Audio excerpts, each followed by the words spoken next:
Hello student, आज हम लोग मेडिकल इलेक्ट्रॉनिक्स में कंप्यूटर टोमोग्राफी, जिसको हम शॉर्ट में सीटी भी बोलते हैं, उसके बारे में जानकारी करेंगे।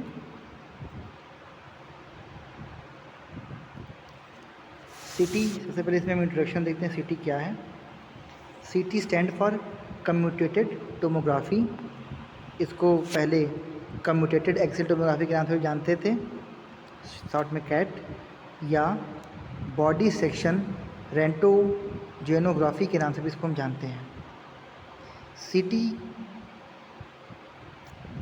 कम्यूटेटेड टोमोग्राफी एक मेडिकल इमेजिंग का मेथड है जो कि डिजिटल ज्योमेट्री प्रोसेस का यूज़ करते हुए 3D इमेज का निर्माण करता है। शरीर की आंतरिक संरचनाओं की जांच के लिए पारंपरिक एक्सरे का उपयोग करने की दो मुख्य सीमाएं हैं। सबसे पहले, एक ही प्लेन पर 3 डायमेंशनल जानकारी का सुपर इम्पोजिशन डायग्नोसिस को भ्रमित और मुश्किल बना देता है, और दूसरी यह कि आमतौर पर रेडियोग्राफ बनाने के लिए उपयोग की जाने वाली फोटोग्राफिक फिल्म की एक सीमित गतिशील सीमा होती है, और इसलिए केवल वे वस्तुएं जिनके पास अपने परिवेश के सापेक्ष एक्सरे के अवशोषण में बड़े बदलाव होते हैं, फिल्म पर आँख से अलग होने के लिए पर्याप्त अंतर पैदा कर देती हैं। सीटी, जिसे कम्यूटेटोमोग्राफी कहते हैं, मूल रूप से कम्यूटेटेड एक्सियल टोपोग्राफी या बॉडी सेक्शन रेटिनोजियोग्राफी के नाम से जाना जाता है। टोमोग्राफी को नियोजित करने के लिए एक मेडिकल इमेजिंग विधि का प्रयोग करते हैं। यह डिजिटल ज्यामिति प्रोसेस का उपयोग करके किसी वस्तु के आंतरिक भाग की 3 डायमेंशनल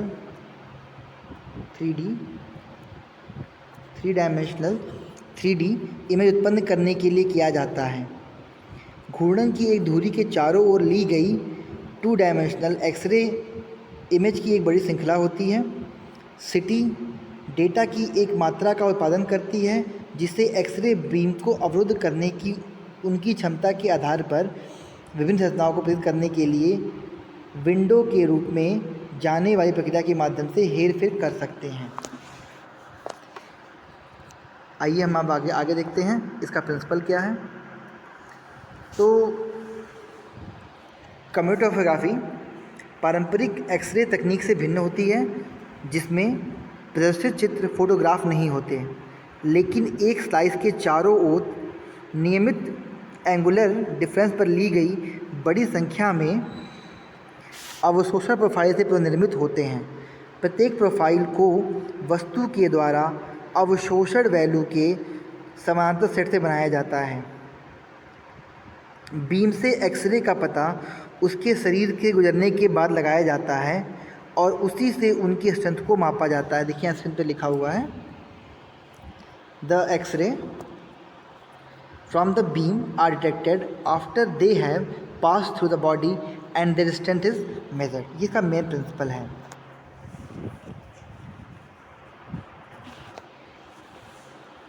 फेफड़े जैसे कि लेस कम घने टिश्यूज से गुजरने वाले जो बीम होते हैं मजबूत होते हैं, जबकि हड्डी जैसे मोर डेंसर ऊतक टिश्यूज से गुजरने वाले बीम कमज़ोर होते हैं।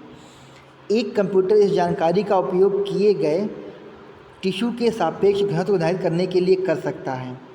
स्कैनर द्वारा किए गए माप का प्रत्येक सेट वास्तव में शरीर के माध्यम से एक क्रॉस सेक्शन है। कंप्यूटर रिजल्ट्स को प्रोसेस करता है, उन्हें मॉनिटर पर 2 डायमेंशनल इमेज के रूप में प्रदर्शित करता है। आइए आगे चलते हैं, आगे हम बात करते हैं सीटी स्कैनर की। सीटी स्कैनर सुना होगा, तमाम लोगों को बीमारियां होती हैं, सर में दिक्कत है, कुछ दिक्कत है, तो ये होता है कि जाइए सीटी स्कैन, डॉक्टर रिकमेंड करता है कि जाइए सीटी स्कैन करा लीजिए और रिपोर्ट दिखाइए मुझे। तो ये CT scanner basically computed tomography, computerized tomography के नाम से इसको जानते हैं। यह एक स्पेशल तरह का एक्सरे मशीन होता है।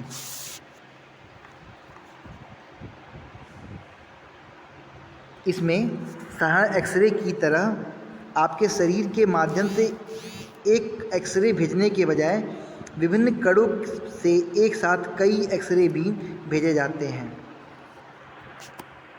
इसके बाद इसका कंस्ट्रक्शन देखते हैं। कंस्ट्रक्शन देखो, यहाँ लिखा है मैंने 2 नट, दो नट। 2 नट का मतलब होता है आटे का मशीन देखा है ना, चक्की, उस तरीके का कुछ। तो इसका कंस्ट्रक्शन में आइए मैं इसका आपको डायग्राम दिखाता हूँ।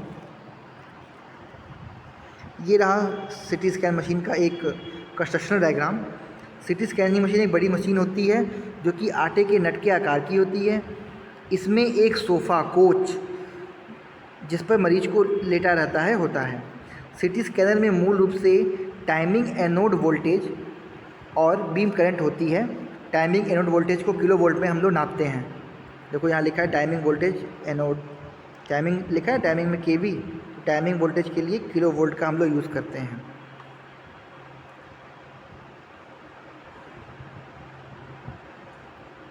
इस प्रकार एक बेसिक एक्सरे सिस्टम में, आइए एनालिसिस कर लेते हैं। ये देखिए, ये बना हुआ है एक्सरे ट्यूब। ये हमारी एक्सरे ट्यूब हो गई। ये डिटेक्टर्स लगे हुए हैं और पेशेंट हमारा इस एक्सरे मशीन में यहाँ पे लेटाया जाता है। उसके बाद इसको हम लोग हाई सप्लाई देने के लिए हाई वोल्ट सप्लाई का यूज़ करते हैं। इसका कनेक्शन होता है टाइमिंग एनोड वोल्टेज, जो कि किलो वोल्ट, और एम ए मतलब मिली एम्पीयर कंट्रोल होती है। ये जो है आपका ट्यूब पोजीशन कंट्रोल नॉब है, जो कि ट्यूब कहाँ रहेगी, आगे पीछे किस जगह, उसको कंट्रोल करते हैं। ये डिटेक्टेड माइक्रो कंप्यूटर है। Micro computer basically data storage, data को वो प्रोसेस करने का काम करता है। और जो वैल्यू आती है वो हम लोग यहाँ CRT पर देखते हैं। CRT कैथोड रे ट्यूब, आपको पता है, देखते हैं। वो आउटपुट यूनिट होती है और इसमें स्टोरेज यूनिट लगा होता है।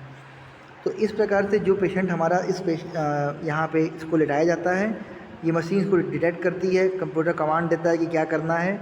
ट्यूब पोजीशन सेट करते हैं आगे पीछे कि हाँ हमारे जो जिस भी बॉडी का हमको स्कैन करना है वो क्लियरली आ रहा है कि नहीं।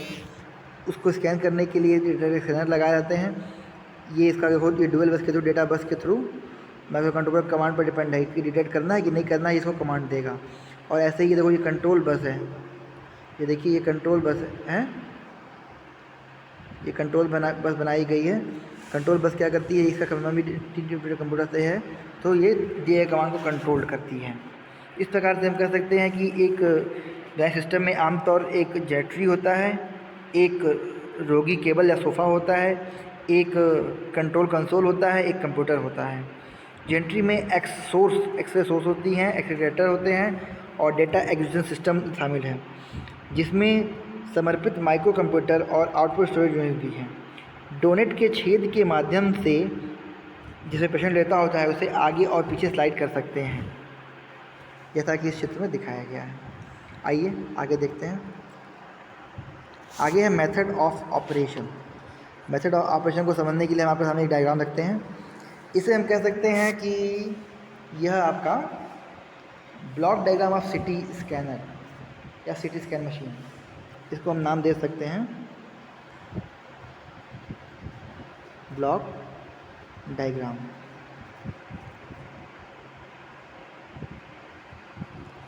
ये ब्लॉक डायग्राम है सिटी स्कैन का, सिटी मशीन का। क्या क्या है भैया इसमें, ये देखते हैं। इस ब्लॉक डायग्राम में आप देखिए, लाइन प्रिंटर है, एक मैग्नेटिक टेस्ट या डिस्क है, CRT डिस्प्ले है, हार्ड कॉपी है, कंप्यूटर है, AD कन्वर्टर है, प्री एम्पलीफायर है, डिटेक्टर है, पेशेंट है, एक्सरे सोर्स है। क्लियर है। एक्सरे सोर्स और डिटेक्टर के बीच में पेशेंट को हम लोग ले आते हैं। ठीक, एक्सरे सोर्स से एक्सरे निकलती है, वो पेशेंट को डिटेक्ट करते हुए डिटेक्टर पे आती हैं। डिटेक्टर उन वैल्यू को प्री एम्पलीफाइड करता है, वह सिग्नल एनालॉग होते हुए डिजिटल में कन्वर्ट करते हैं। कंप्यूटर चूँकि डिजिटल सिग्नल रीड करता है, इसलिए AD कन्वर्जन होता है। प्राप्त सिग्नल कंप्यूटर में आता है और रिकॉर्डिंग की ज़रूरत है, प्रिंटिंग की ज़रूरत है या डिस्प्ले की ज़रूरत है, उसके according CRT display, magnetic tape या लाइन प्रिंटर का हम लोग यूज़ करते हैं। तो हम कह सकते हैं कि एक सोर्स के रूप में डिटेक्टर और एक गैंट्री लगी होती है, जिसमें रोगी मोटर चालित या मोटराइज सोफे पर बीम में लेटा रहता है। ऑपरेटिंग कंसोल पर लगे कीबोर्ड से रोगी का कोड, ये जो कंप्यूटर में कीबोर्ड लगा है उससे रोगी का कोड, पेशेंट नेम और डिटेल फिल किए जाते हैं। एक्सरे मापदंडों की सेटिंग की जाती है। सिस्टम ट्रांसलेशनल और रोटेशनल मूवमेंट को एग्जीक्यूट करता है। मतलब कंप्यूटर बताएगा कि हमको आगे जाना है, पीछे जाना है, क्या करना है होता है। और रोगी के विभिन्न एंगुलर प्रोजेक्ट से ट्रांसलेशन करता है। कोलिमेटर की सहायता से एक्सरे की पेंसिल पतली पुंज उत्पन्न करती है। एक डिटेक्टर एक्सरे किरण को विद्युत संकेत से संचारित करता है। फिर प्री एम्पलीफायर विद्युत संकेतों को बढ़ाता है जो कि ए टू डी कन्वर्टर द्वारा डिजिटल में कन्वर्ट किए जाते हैं। एक कंप्यूटर इन वैल्यूज़ को प्रोसेस करता है और उन्हें मैट्रिक्स लाइट पर डिस्ट्रीब्यूट करता है, जिसे CRT या वीडियो मॉनिटर पर ग्रे शेड के बैटर के रूप में पुनः देख सकते हैं, पेश कर सकते हैं। आमतौर पर चुंबकीय टेप या डिस्क सिस्टम का उपयोग ऐसे डेटा के स्टोर के लिए करते हैं जिसको हमको बाद में यूज़ करते हैं। आइए अब आगे देखते हैं types of CT scan. Types of CT scans. CT scan को उनके प्रोसेस के हिसाब से हम लोगों ने 4 चरणों या 4 पीढ़ियों में, 4 चरणों में बांट दिया है, डिपेंडिंग अपॉन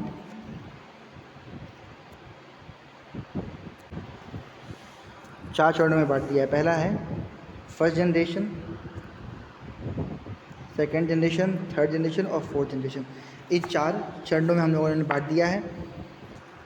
पहली पीढ़ी के स्कैनर में सिंगल डिटेक्टर था जिसमें एक्सरे ट्यूब डिटेक्टर लीनियर और रोटेशनल दिशाओं में चल रहा था और उसमें स्कैन टाइम इसमें बहुत ज़्यादा हुआ करता था।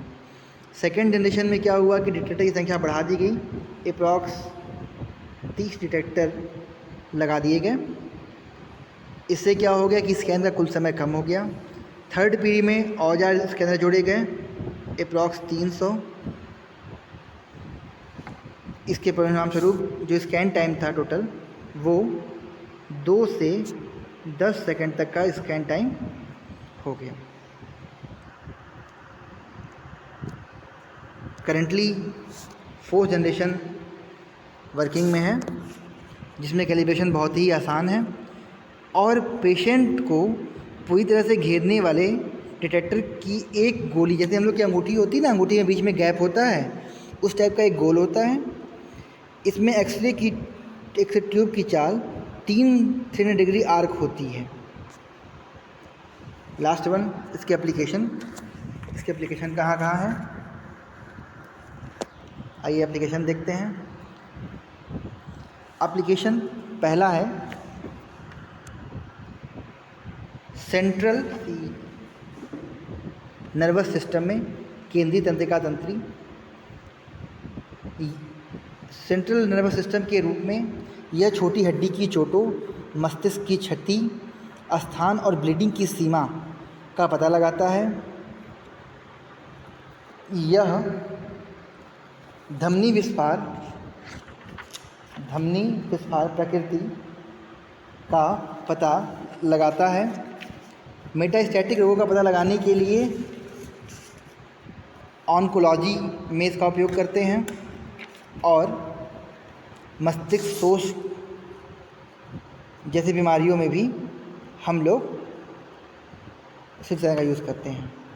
उसके बाद आर्थोपेडिक्स और बोन ट्यूमर के रूप में CT स्कैन का उपयोग हड्डी के ट्यूमर और दर्दनाक फ्रैक्चर अंगों में अंग के कंजर्वेशन और सर्जरी के लिए किया जाता है।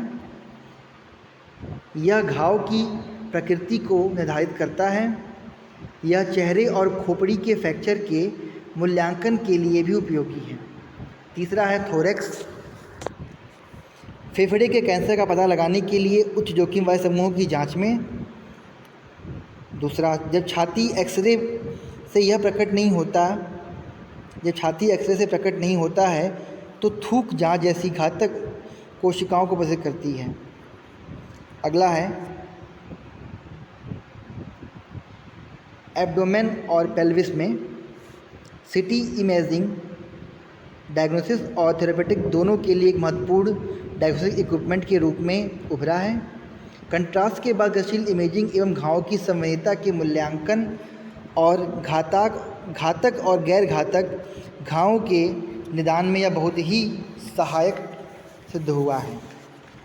उसके बाद नेक मतलब गर्दन बताया आप सभी को। यह शल्य चिकित्सा पद्धति की योजना बनाने के लिए थायराइड और लायरॉन जैसे घातक बीमारियों के आकलन के लिए उपयोगी है। और लास्ट वन है रेडियोथेरेपी प्लानिंग, रेडियोथेरेपी योजना। आधुनिक रेडियोथेरेप्यूटिक केंद्र नियमित रूप से उपचार योजना प्रणाली का उपयोग करते हैं। पहले फर्स्ट स्टेज में इमेज का डोज रेडियोथेरेपी के क्षेत्र में किया गया। वर्तमान समय में सिटी सिस्टम के 3D सिमुलेशन की सुविधा शामिल है। इसके बाद कुछ इसके लाभ हैं, एडवांटेज हैं। सिटी स्कैन बाहर की संरचनाओं के सुपर इम्पोजिशन को पूरी तरह से समाप्त कर देता है। सिटी स्कैन की सहायता से अंतर्निहित उच्च विपरीत संकल्प के कारण भौतिक घनत्व में 1% से कम अंतर वाले ऊतकों के बीच अंतर को प्रतिष्ठित किया जा सकता है। तो यह सिटी स्कैन के बारे में रहा। इस रिलेटेड मैं PDF आपको प्रोवाइड करा दूंगा। Thank you.